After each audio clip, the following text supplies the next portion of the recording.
ধন্যবাদ আপনাদের। আমি সর্বপ্রথম চুয়াডাঙ্গা 1 আসনের আলমডাঙ্গা চুয়াডাঙ্গাবাসীকে এই আজকে প্রথম নির্বাচনী প্রচারণার শুরুতে সবাইকে আমি সালাম জানাই, আসসালামু আলাইকুম।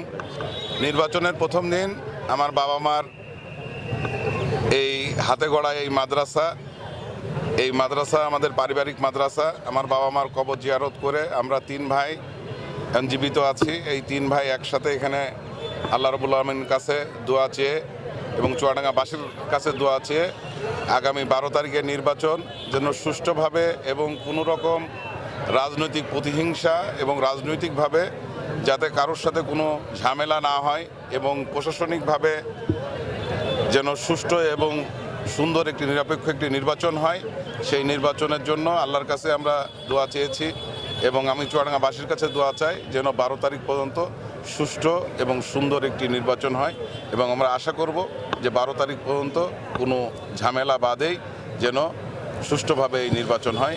এই নির্বাচনের প্রচার আনুষ্ঠানিকভাবে এখান থেকে এই 5 কমলাপুর গ্রাম থেকে শুরু করলাম। আজকের প্রোগ্রাম এখান থেকে আমরা আলমডাঙ্গাতে যাব। আলমডাঙ্গা আমার নির্বাচনী এলাকার সবচেয়ে বড় উপজেলা। আলমডাঙ্গা পৌরসভার শহরটা আমরা একটু প্রদক্ষিণ করব। তারপরে আমরা বিকাল 4:30টার সময় চুয়াডাঙ্গাতে টাউন ফুটবল মাঠ থেকে চুয়াডাঙ্গা শহর প্রদক্ষিণ করব। কালকে থেকে প্রচারণা শুরু হবে একদম নির্বাচনের শেষ পর্যন্ত।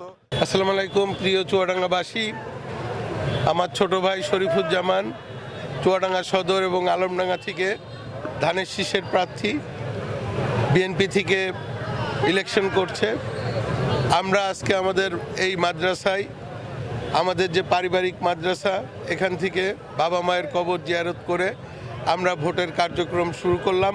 আমরা চুয়াডাঙ্গাবাসীর দোয়া চাই, সকলের দোয়া চাই যাতে আমরা এই ভোটে কামিয়াবি হতে পারি। এই ভোটে আমরা সবার কাছে কাছে দ্বারে দ্বারে যেন যে ভোট প্রার্থনা করতে পারি এবং আমার ছোট ভাই যেন এই চুয়াডাঙ্গা থেকে এমপি নির্বাচিত হতে পারে। আল্লাহ সুবহানাহু ওয়া তাআলার দরবারে আমরা এই মোনাজাত করে, এই দোয়া করে, এই দরখাস্ত দিয়ে আমরা ভোটের কার্যক্রম শুরু করলাম।